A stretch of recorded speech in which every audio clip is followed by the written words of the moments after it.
This week, we play and review West of Loathing, and in the news, PUBG developers get pissed at Epic for stealing their idea. Okay, what idea? Copying H1Z1. Valve doesn't give two craps about review bombs until it happens to Dota. Oh yeah, now it's a problem.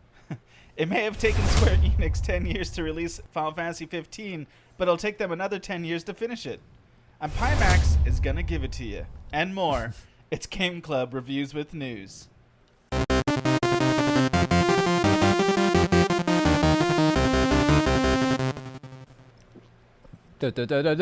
Okay.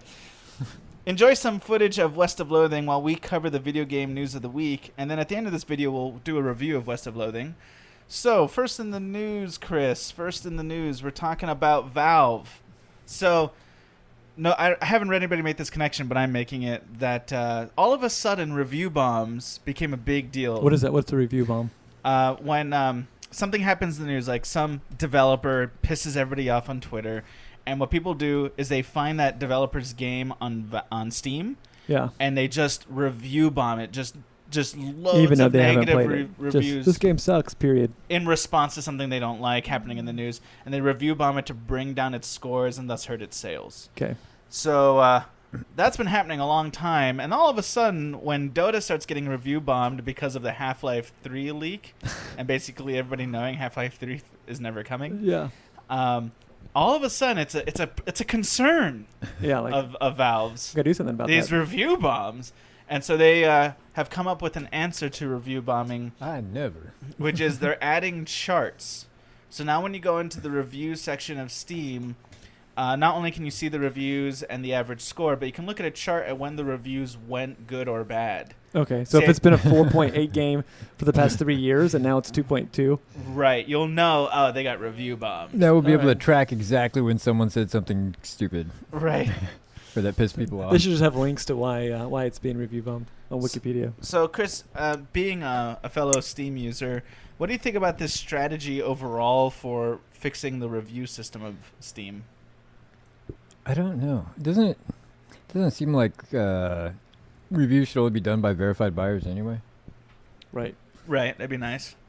And that even verified buyers should have at least... Because Steam will show you how long someone played the game before they did the review. That's true. Yeah. So, It'll say that in the review. yeah, it'll say, this player owns this game, has played, 20 hours or whatever. So all the review bombs say like 0 seconds. Yeah. Hmm. So I kind of feel like it wasn't really Yeah, that shouldn't big they a just deal. filter those out to begin with? Yeah. Seems like that'd be a lot simpler. Yeah. If you have 0 minutes invested in this game, you probably shouldn't be reviewing it. Right. But you can't start a YouTube channel about them. Yeah, I mean, Yelp does that, right? They have, and I hear that it's not perfect, but they have some kind of algorithm that tries to get rid of reviews that seem fake. Like, oh, this is a review by the owner who owns the restaurant next door, so it's probably not valid. And they spend a lot of time talking about like you can trust the reviews because of this reason. It seemed like Steam is so huge, they might as well invest in some kind of ability to really kind of control those a little bit better. Yeah, I mean, the problem is the amount of games they have on Steam. It'd be hard to sort of curate or watch the reviews of all these games, right? Except make you log in, and then if you don't own the game in your library and you haven't played it, then you can't even, there's no review button. It's just Yeah. automatically grayed out. Yeah. Yeah, I do think that is a legitimate thing, that you can't review a game unless you purchase it on Steam. Obviously, you could have played that game through other means, like A friend's house or whatever. Yeah, a friend's house or illegally, or you could have bought it through a different, just a different outlet for video games, even on a different console or whatever. But since it is the Steam community, seems like that's who you should honor, right? And there's enough people in the Steam community to keep reviews working. Yeah. So, I don't know. It seems like a pretty easy solution to me. Right. Okay, well, I guess moving on from there. There was a Nintendo Direct recently, and we're not going to cover all the news because I don't think all of us are, like... Was that in the latest? We're not deep enough fans of Nintendo to care about all the things they talked about. Was Not that in the anymore. latest edition of Nintendo Power? Oh, bringing back the Nintendo Power. I used to subscribe to that. Hey, that'd be the only way you could I find called out. the Nintendo hotline a couple of times as a kid. On the back of your GameCube? I got some solid 64. advice on my Nintendo. I got advice on how to make games work. from the Nintendo hotline. Do you ever check your Electronic Gaming Monthly? I used to subscribe to that. I'm sure. Yeah. I used to love gaming magazines. They were so awesome. Is Game Informer still around? Yeah, but As long as GameStop is. Yeah, because they got to give good reviews to games to sell them through GameStop. See, if Nintendo was smart, they'd have their website or their blog would be called Nintendo Power, and it'd be like retro themed. Oh yeah. And all the news would drop out of Nintendo Power.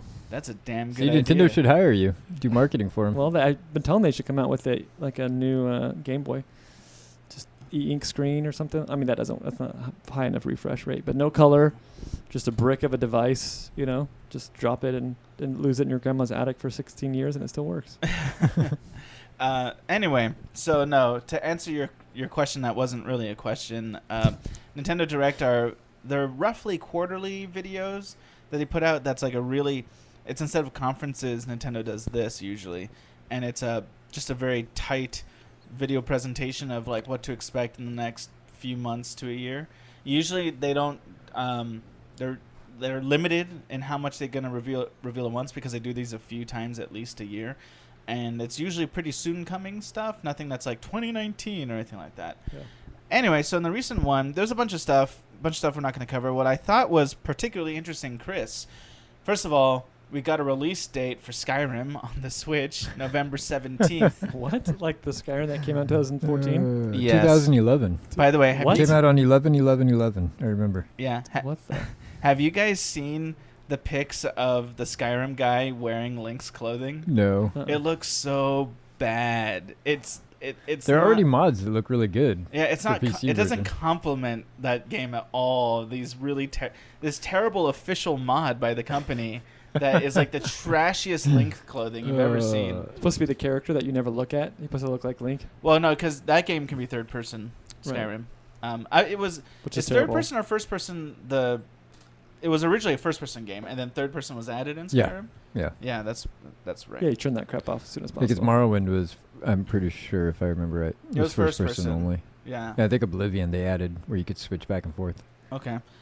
Now, but there was 2 more Bethesda games announced for Switch. This is where it gets real interesting. Chris, Doom and Wolfenstein II coming to the Switch. They must look awful. Really? I mean, 7-inch screen doesn't matter. How serious your eyes were when you like stared into my soul right now. That was amazing. There was. Well, I'm a little disappointed because there were. You remember the rumors about Bethesda's unannounced project before the end of the year? Oh, I hope it's not this. Yeah, that's what I'm afraid of. Oh no! Like we thought we were gonna get something cool. Game of Thrones. Yeah, and then it's just gonna be like, oh, it's coming to the Switch too. Oh no! Yeah, But to run, it looks okay, but it's running at 720, 30 frames per second. to run a brand new game on the Switch. Yeah, and it is. That's official. It's 720p, both docked or handheld, and it's 30 frames per second locked. I'm not a pixel snob, but 720 is really bad. Now Yeah. that we're all used to 1080. Yeah, that's pretty bad. When it's a handheld, it's okay, but when you dock it to a television, Yeah. that's so bad. And for Doom, 30 frames per second is really subpar because it's such a fast-moving Can you first-person imagine shooter. 720 on your like 50-inch screen? Yeah, or you're like That's stretched as death. 65-inch It's gonna be like 4K watching TV videos on the internet in 2004. What they need to do is like what some 4K upscaling does, which is where they make certain parts of the screen 4K and certain parts of the screen not 4K. And resample. Yeah, that's what they should do with the Switch, where like the parts that matter feel 1080 or they seem 1080, and then the parts that don't matter are Like- way downgraded. like text and heads-up Anything display. well, if things that are far away. Peripheral vision Yeah. stuff. Yeah. Because you always know based on the game what somebody's staring at. If they're just traveling, they're staring forward. If they're fighting, it's the thing they're fighting. That's what they're staring at. So anything that's going to be peripheral, you just way downscale that. Yeah. Yeah. But they don't do that. I think that was all from the Nintendo Direct that really mattered Like to us. nothing, no other games announced? I mean, there's a bunch of stuff, but I mean, are you interested? Well, there's a good one. Is there a new Super Smash? No. Of course No. not. There's a MOBA, Is there a new Kirby? Tencent's Arena of Valor.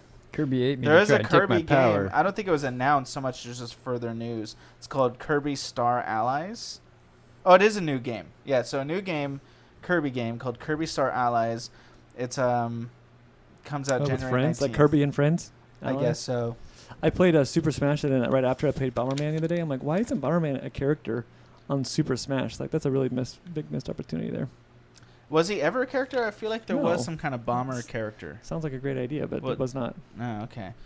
All right, moving on. Square Enix to further invest in games as service, reports IGN.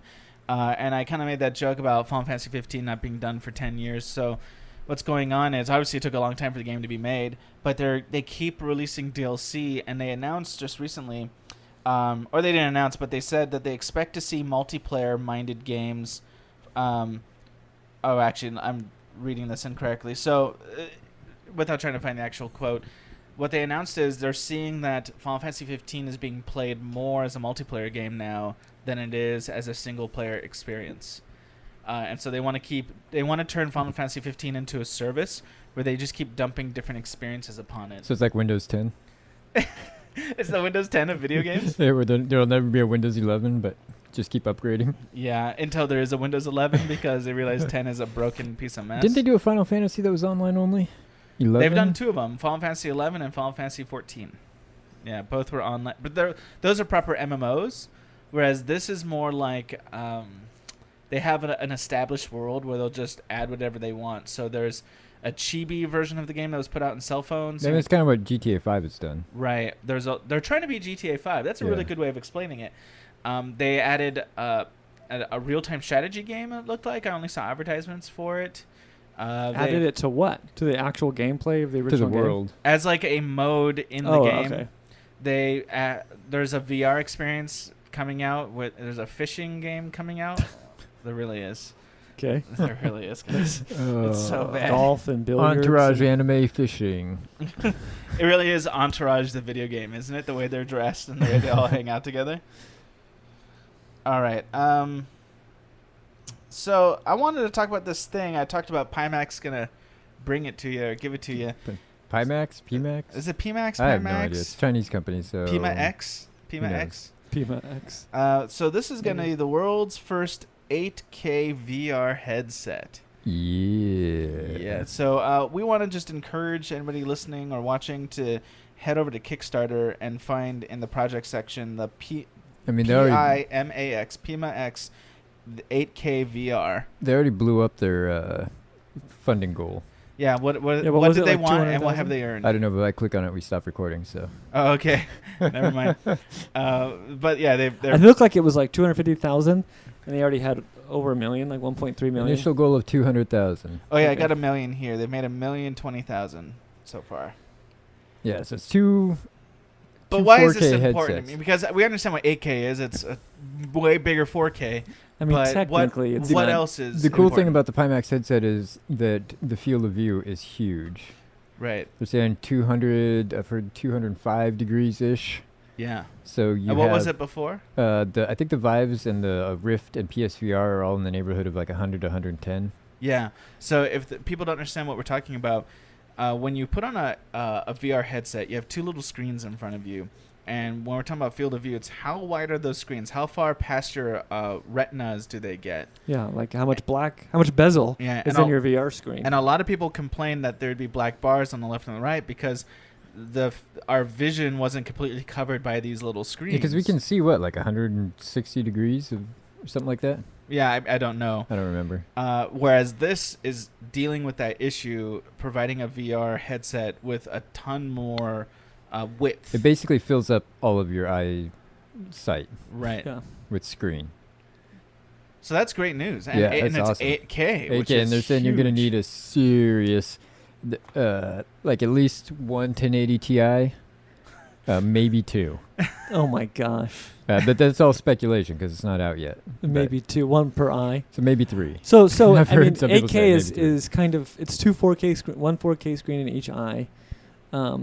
So I don't know if you technically, I think you would just be looking at 4K, Yeah. full 4K, but 4K at 1 inch away is pretty sweet. Yeah. I mean, a lot of them out right now are 720, which is like a quarter of 1080, which is like, I don't know, 1/16 of 4K. I mean, I'm so just like, most excited about the field of view. Just filling up all your eyesight. I still Everything feel like you can see is filled up with the game. the need two insane GPUs. I feel like most people won't. I think people who are going to buy this already have like, in a Vive or whatever. Interpret this Oculus for me, Rift. if you would, Chris. They say on their Kickstarter page, it'll be compatible with most of VR content on the market. For example, PI Home, Steam VR, and Oculus Home. So I didn't realize that Oculus, is it like a platform, a software platform I don't as know. well I've as a never hardware? used it. I have no experience with it, so. I mean, that makes it sound like it'll Yeah. play all the Oculus games, right? Yeah, I and think then the big it thing also is mentions Steam VR. yeah, being compatible with Steam VR. That's all you need. I'm sure It's a Oculus ton tries of to. games. Yeah. I'm sure they have like a aggregate that tries to make you buy games. It's like when you used to buy Nvidia like cards and it was like buy Nvidia approved games, and you're like, what? I'm going to Steam. What is this? Well, take a look at that. The question I have for you, Garrett, does this mean that VR is not dead? Because I was starting to smell a rotting corpse. Well, I mean, the thing is that it's 5 years ago when Oculus Rift was like announced. Like, how long is it going to take for VR? Do you know anybody that has one? I don't know anyone personally. No. One of my Yeah. students' brother has one, and I ask her about it every couple of months because he's like the 28-year-old who still lives at home and works like at Starbucks, and he has like this $1,500 like Oculus thing. I go, Sounds So- like he's got his priorities in order Yeah. to me. so I said, does he play it? And at first he was like, oh yeah, he loves it. And then like 4 months later, he was like, yeah, now he only plays it like when they get drunk. And then now she's like, dude, I haven't seen him play it in like a year. Mm. So, I think Tell him you'll give him $20 for it. I know, seriously. I said I'll just buy it from him. It's got this weird thing where it's like, it's here. Like, if you want to go out and get it, you can acquire it with enough money. Garrett, tell him But we'll it's give him still- $40. I'll throw a 20 in there. I'll throw in 20, 60. 60 $60. bucks. There we go. But like, I think more people have like have a Tesla drive them around than I know people who have a VR set, I And wonder if thought it's going to be like the Wii, where like it was so amazing at first. Yeah, but everyone had them. Like I asked you today, is the PlayStation VR out yet? Because I honestly didn't know. I don't see. And I probably follow 3 or 4 or 5 gamer YouTubers, and you probably follow like 500. Yes. But like I haven't seen it pop up. Like Still we so reviewed specialized. PlayStation VR. Yeah. Like I would watch that because I'm just curious about like what can $300 get you. I haven't seen a single video on that. Yeah. So is it dead, or has it not really truly arrived? Like I Or think was that's it the still problem. born? Yeah, correct. And I think that how much longer can we look at these like, I don't know, like I guess they're consumer ready devices, but they're not like broadly I don't know who's using them and playing them, and you like, I mean, I'm sure you want one and you play a lot of games, but like, when do you think you'll get one? Never. Okay. No, I think if all things were fine, I would have bought one already. But I wear glasses, and I'm already losing my eyesight, and I don't Okay. want to put screens right next to my eyeballs. Yeah, so that you're not even interested. I mean, you're interested, but you don't see it as an option. Yeah, I don't want to gamble my eyesight on it, honestly. Yeah. That's not like an excuse like that I've had to tell myself, Right. listen, this is just not a good idea. Well, over a year ago, we do like a little story on VR might be really bad for your eyesight, and nobody had done those studies yet. Right. And like, I'm sure like they're trying to squash those studies from being done. Yeah. Yeah. So Because like I when you don't know. buy a 3DS, there's a little tag that says you should never play with the 3D on more than 15 minutes. No Wow. way, 15 really? minutes. Yeah. Like That was what? that weird fake 3D though. That, like, It looks really cool though. yeah, but it messes with your eyes. You can I feel remember it. that was Yeah. fun. Yeah, It's the very tutorial on confusing. these things will be like an hour to play any game. Okay, let's go to the next story here. We have the fallout between Player Unknown Battlegrounds developer. It's Blue something. What's the name of that company, Chris? No idea. No idea. That's not what they're called. They're called Bluehole. They're called Bluehole. All right. Like a black hole, but Like- blue. Like a brown hole. Yeah. Bluehole. It's an Asari hole. Okay, a blue Okay. hole. Anyway, I got you with that one, Chris. It's like a blowhole yesterday. Okay, so Bluehole, who makes PUBG, what has happened recently is Epic Games has made this game called Fortnite. I believe it's early access still, and it's a game that is PvE with building aspects to it, like building forts and other things. I haven't played Fortnite. It's not a game I'm gonna play. But what happened was they decided to beta a new mode in Fortnite, which is almost exactly They decided to beta their PUBG mode. yeah. So they did a beta for a new mode, which was basically PUBG, pretty much still the Fortnite. Everything that Fortnite is was still in there, but add everything you can think of from PUBG as well. And What is that? What is PUBG? Oh, okay. For people who haven't played it, Player Unknown Battlegrounds. It's a game that you start by. I think you have the option of what do you call it? When It's you- a- skydiving. Yeah. Every man for himself battle royale. The last person surviving wins. First-person shooter? Yeah, it's a third-person shooter. It starts as a really big island, and then the space you're allowed to inhabit shrinks Over until time. everybody gets smashed together. So you're forced to confront each other. So how you play, and it takes like an hour for that Do you to happen. respawn? No, So you're done and you just go quit and find another game? right. Okay. But the idea is about surviving. So what you do is you fall into the map. You start with nothing, and you Okay. scavenge like crazy. Weapons. Then you usually hide out, let a few people kill each other. Then you get forced to sort of come to wherever the center point is. Do you craft things? Craft weapons and axes? No, I don't recall crafting. How do you Just get a- finding. how do you get a gun? Scavenging. I mean, there might be some mild, but it's scavenging. It's You scavenging. just is find what like an AK-47 on the ground and like, sweet. yeah, exactly. But they're just placed Welcome to randomly. America. Like Hunger Here's a Games. gun. Yeah, and then because it's supposed to be placed there for the sake of whatever this competition Yeah, is. okay.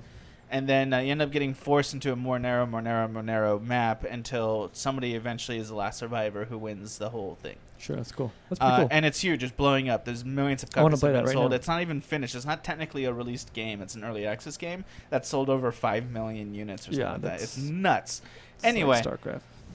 and it so sort of the irony of this story is H1Z1 technically did this first with a mod, but to give them credit, the person who brought that mod to H1, okay, there was an Arma mod. H1Z1 wanted that mode as well. They hired the guy that made the Arma mod. His name is Player Unknown. That's his tag, his gaming tag. And he brought his mod to H1Z1, helped them sort of produce that. Then he decided this needs to be like a full-on legit game, started making Player Unknown Battlegrounds, and that is now an early access game. It's always being built upon, it's eventually be a finished game, I assume. But before it even became a finished game, it just blew up as a huge cultural phenomenon. That is the elevator pitch there. Yeah. Now this so Epic Games has this game Fortnite, and they basically made a mode in their game that is exactly PUBG. Even though that had nothing to do with fighting, it was just a fort building game. It's not it's a player versus everyone Okay. game, but with fort building aspects to it. Okay. And they added a whole mode that's basically PUBG. And when they did, But which game's bigger? Or which game was already more popular? well, I mean, PUBG was more popular Yeah. than Well, Fortnite. welcome to America. Well, okay, but it gets more messy. Or than China, that. It gets whatever. even more messy. So they put out the beta, then they said it went so well they just decided to release it as a full mode. And when they talked about it, they basically gave credit to PUBG for coming up with this idea, that they liked it so much they wanted it in their own game. Yeah. Which for me, I think that's kind of a sly way of just mentioning like, hey, if you like PUBG, come play our game. Okay. Um, Or you could be sending customers both ways.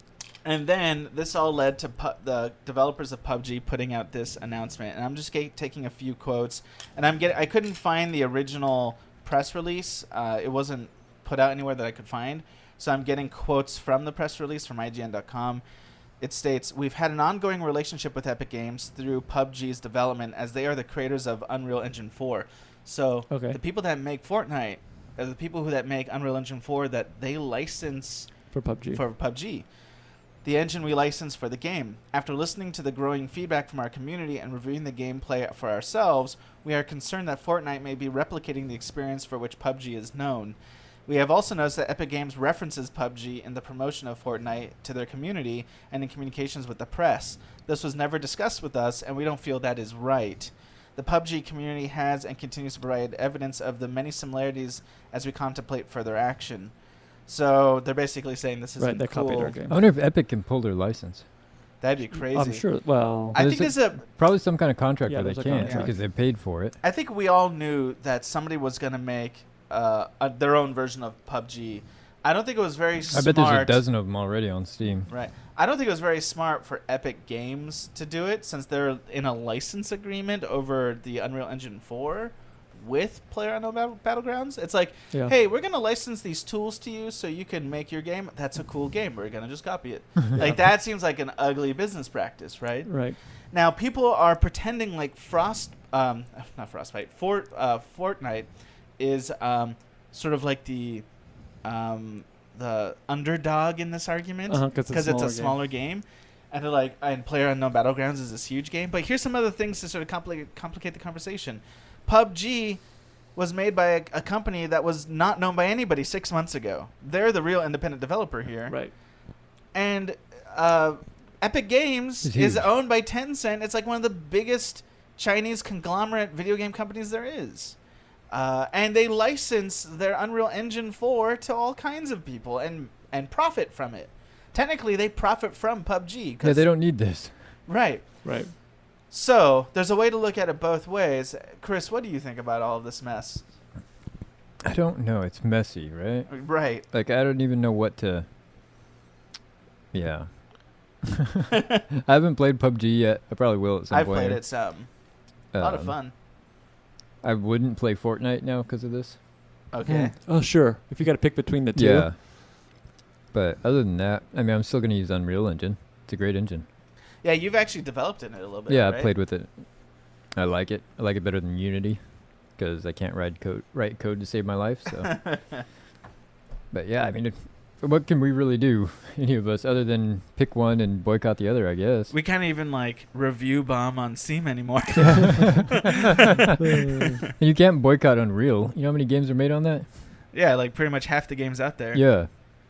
I don't know if there's anything you can do. It almost seems like a gameplay style. Like any first-person shooter or third-person shooter could like have a game mode that's just similar. Yeah, where they screwed up was mentioning the game. Yeah. The And the competitor. promotion. Yeah. Yeah. Like weird. Yeah, that is a little bit. If they hadn't mentioned the game, I think they would have been fine. They shouldn't have been the first high-profile ripoff, Yeah. right? They should have let Activision, EA, or Ubisoft, like, jump in with their own big release and then followed up with a mode in Fortnite.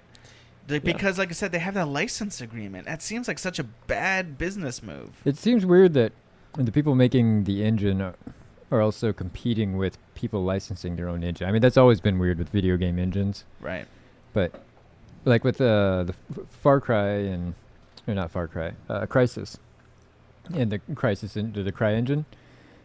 Crytek made a few games, Yeah. but for the most part, they were pretty low key as a game developer, and lots of people used their engine, so their own games weren't competing against people who had licensed their own engine as Right. much. I don't know, but it's weird. Yeah, it's weird. Okay, I guess we've covered that topic. Let's talk about Humble Bundle. Some good news. As of the other day, Humble Bundle has raised $100 million for charity. Wow. Which I thought was pretty amazing. I guess it took them 4.5 years to reach $50 million for charity. And then in less than 3 years, they got up to $100 million. So you could say they're picking up steam. Oh, Chris, this is good. So cheesy. We had that news story a little while ago that Steam is going to crack down on letting developers have tons of Steam codes. Mm-hmm. Because they're like, why are you asking for 100,000 Steam codes if you've only sold like 10,000 of this game? Yeah. Because they'd get these Steam codes. I didn't know this was nefarious. They were asking for free Steam codes from Steam, the maker of the game, and then giving them to, we'll call them bundle websites, to be sold that way. Right. I always just thought like Steam was super chill and had a cool deal with Humble Bundle. Yeah. No wonder they're so cheap. Yeah. Yeah. They're 6 coming games off for of free $10. Steam codes. That's a pretty good business model. Get some for free and then sell it. Yeah. That's literally what pimping is. Okay. The Tokyo Game Show just recently happened. And if you haven't heard of it, that's because it used to be all about major video games, but in the last 10 years has really become, as Japan has become less interested in console games and more interested in cell phone games, so did the Tokyo Game Show become more interested in cell phone games. So we should have Josh here. Right, but Still to this day, Sony will make a PlayStation like announcements and just do some conferencing there at the Tokyo Game Show. And so I just thought I'd mention a few things from their conference. They talked about Monster Hunter World and gave a release date for it. That's January 26, 2018. What is that? Is that Monster Hunter is a huge game. it already exists. This is the next in a long series of games. It's literally monster hunting. So I don't know how to explain it any better than that. But the monsters tend to be really huge, gigantic things. Yeah, see, I'm all about that. Like Shadow of the Colossus? Yeah. In a sense, but more action-y with more RPG mechanics. And I want to be like a guy with a sword who kills an alien the size of like a planet. That would be cool. Galactus. there is a game, what was it called, where there's a boss fight where the guy is bigger than the planet Earth. And there's like a scene where like you have to stave off his finger coming at you. Oh my gosh, I'll have to show that to you later. It's such a great game. That sounds fun.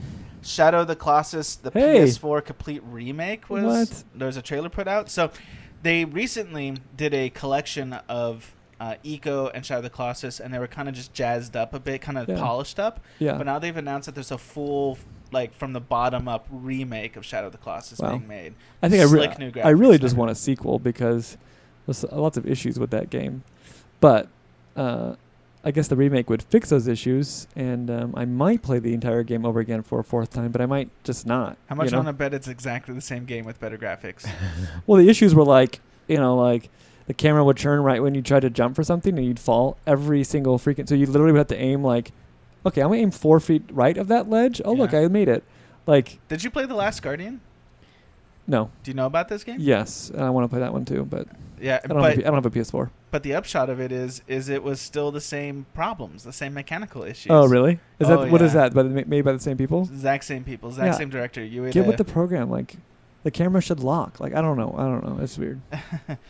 But the graphics too. I liked Shadow of the Colossus. Although I can't personally justify why it can only consist of 16 boss fights, that there can be no creatures in between. Right. Like, they tried to give some philosophical reason for that. It just seemed like, well, you guys spent how many years developing 16 boss fights? I mean, it's a great game. I'm just not sure why they're rehashing it like a third time. It's because they know they can sell it, right? It's one of those games that has a whole bunch of cultural Same reason we do anything. luggage. Yeah. Final Fantasy IX has been announced for PS4. What year is this? Well, Final Fantasy IX Shadow and Final was already available as a PlayStation Classic, but this new version, they really clean up the graphics. It's not a remake, but they sharpen it up quite a bit, and they're adding a bunch of features that you can toggle off and on. For example, if you want to just play the game as it was, you can. But if you're like, I just really want to play the story, you can turn off all random encounters. And you can make it so when you get weapons and various items, they're already maxed out. So you don't need to build them up anymore. It's like a quick run through. Right, for a quicker run through. Only takes 60 hours. Right.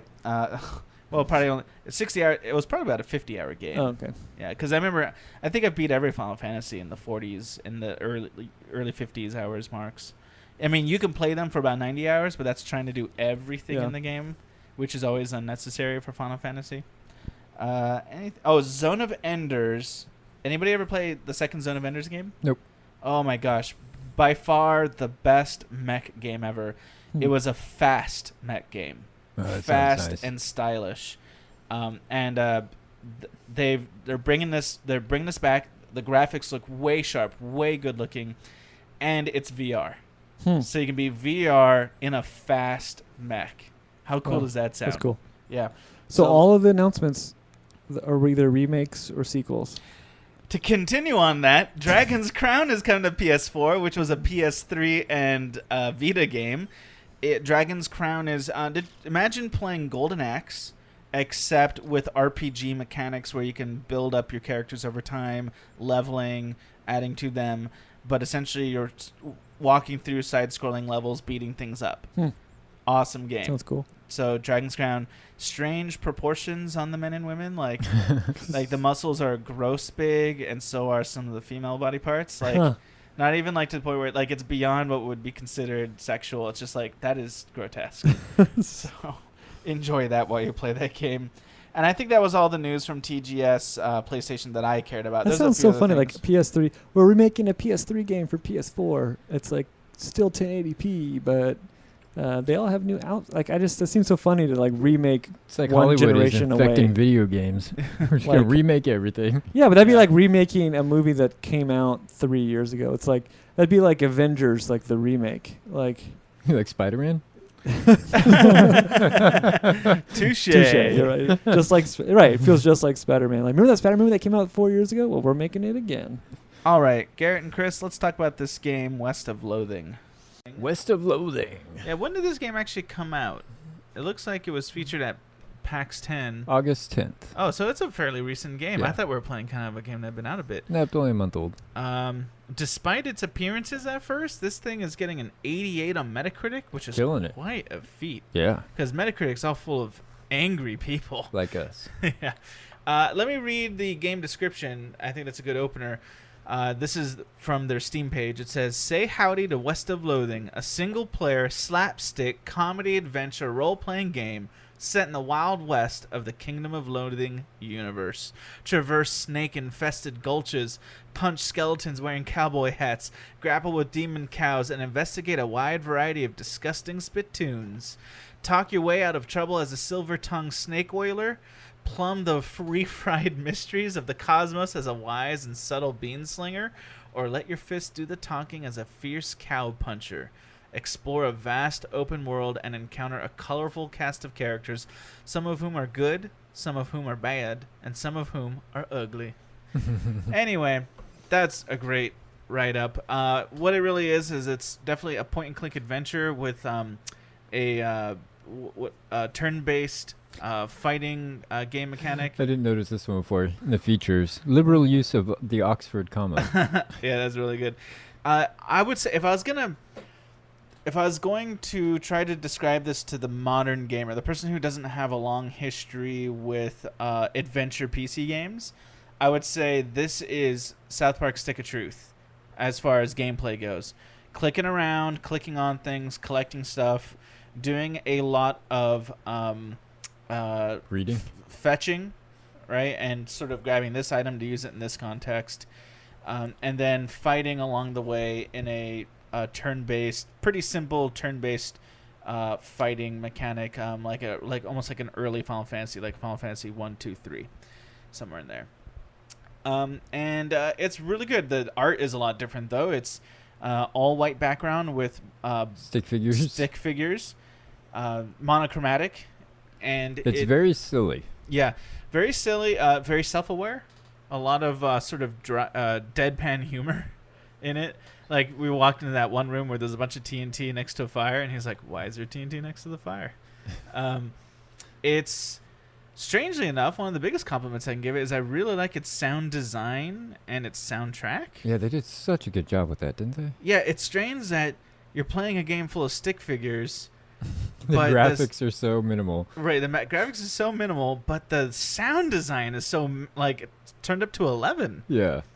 Uh, We'll have to look up who made that. I mean, they really did a great job. Yeah, they got the right sound guy for sure, and soundtrack. Also, even though it is a stick, like kind of hand-drawn stick figure style, you see these little nuances here and there you don't expect, like when you're in a cave and the shadows follow properly Yeah. from the stick figure designs. That's really nice. Also, when we first started playing it, I was a little worried it was going to be about a 30-minute game. Like, the map was fairly small that you start on, and it seems like you're kind of clearing through it quickly, and then it turns out that's just sort of an opening area, and there's a much larger map. Seems like from what we read that the average playthrough is about 12 hours. Was that right, Chris? Yeah, that's what. Which we is looked it up. a lot of game. Honestly, I mean, that's longer than some of the Uncharted games on PlayStation. Chris, what's some of your favorite things about this game? The soundtrack. Yeah. I mean, it's really good. Yeah. I'm kind of jealous. A very detailed item system. There was a lot of items There are in a the game. ton of items. And they actually seem to have function and value either in the fighting mechanic or in the world you're I think exploring. the humor does a good job of being silly without being too stupid. Yeah. There's a lot of places to go, a lot of people to talk to. I sometimes felt like certain areas they put a bit more effort into it than others. You know, like, Yeah. so I was real jazzed about there's a certain early mission where you have to arrest some cowboys essentially, and they you can either kind of go in there guns a blazing and deal with that as a cowpuncher, or you can sneak in, and if you choose the sneaking, like the character like literally like sneaks real carefully step by step, and you have to have the correct items that you've collected from other places in the game to do a series of things to kind of make it through the puzzle of this of a non-conflict resolution. And I like that. That's something that some recent games have been doing, such as Undertale. You can play through Undertale without any true conflict in it. You just kind of think your way through situations as opposed to just going straight to attack. And I like this new thing of kind of exploring both aggression or passivity in these games. So I like that in this game.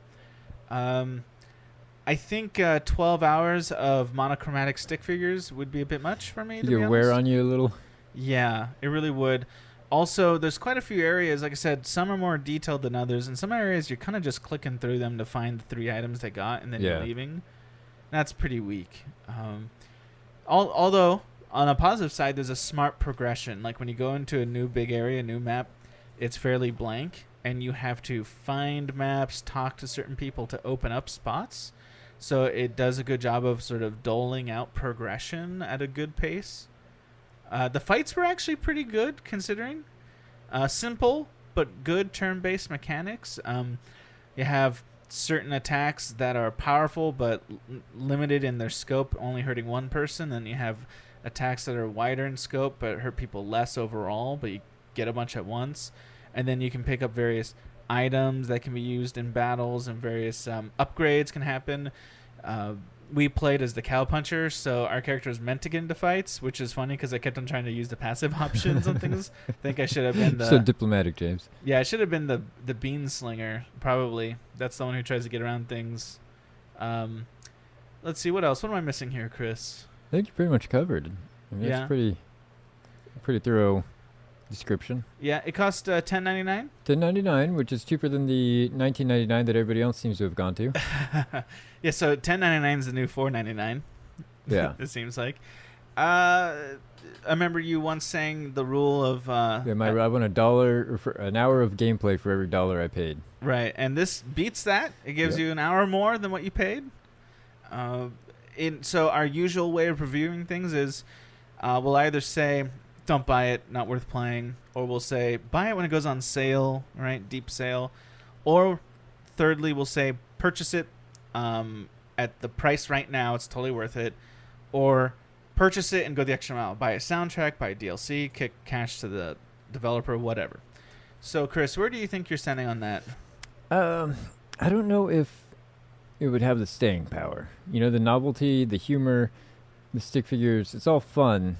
But I don't know if I could make it a full 12 hours. Right. I wasn't laughing enough. Yeah. I was more like smirking while I played it. So The Stick of Truth is a good comparison here, because I went into the Stick of Truth thinking I would laugh for about an hour, and then I would not love it that much afterward. I'd get used to the shtick of it. But I actually laughed from beginning to end. And I loved playing the Stick of Truth. Now, Stick of Truth was a $60 purchase for me, but those 12 hours were rich with laughter. I laughed myself to tears sometimes playing that game. So when we're talking about just like that, not so much the value proposition, not the price proposition, but the laughter per hour proposition, this is not going to be as good as that. I was enjoying myself, but I wasn't really super enthused. Right. Like I don't feel bad that I paid $10.99 for this, but if someone was asking me, I'd probably recommend grab it on sale. Yeah. But then I'd also say grab the soundtrack. I think the only the soundtrack was awesome. I think the only person who should buy it right now full price is the die-hard point-and-click adventure gamer. I think that person will like this. You know what? I usually hate point-and-click adventures, and I played this one. So. Yeah, it was pretty good. As far as that goes, I mean, that says a lot for the game. Right. So I think the person who is all about point-and-click adventure... Go ahead and pay the $10.99. Go for it. Yeah, you'll love this. You'll probably get through the 12 hours, and you'll be one of the people that adds to the Metacritic score. I think if you're a bit more like Chris and I, we play a bit more first-person shooters, a little bit more action games, something that, sort of gives us the minute-by-minute surprises. Buy on sale to try it out. I don't think you should forget about the game, but when the game is on a sale price, you like it, it's probably worth a shot. Yeah. And then grab the soundtrack with the sale price. Yeah, that's a great idea. That'd be a great deal. Yeah. Okay, well, I guess that's where we stand. I think we've reviewed this game. West of Loathing, super fun. Definitely worth it for the person who loves point and click. And for the rest of us, definitely get the soundtrack and buy it on sale when you think it's a good price. With that, Chris and Garrett, we're out. We at Game Club want to thank you for watching this video. And if you would, please like, subscribe right here, watch a couple extra videos, and keep playing games.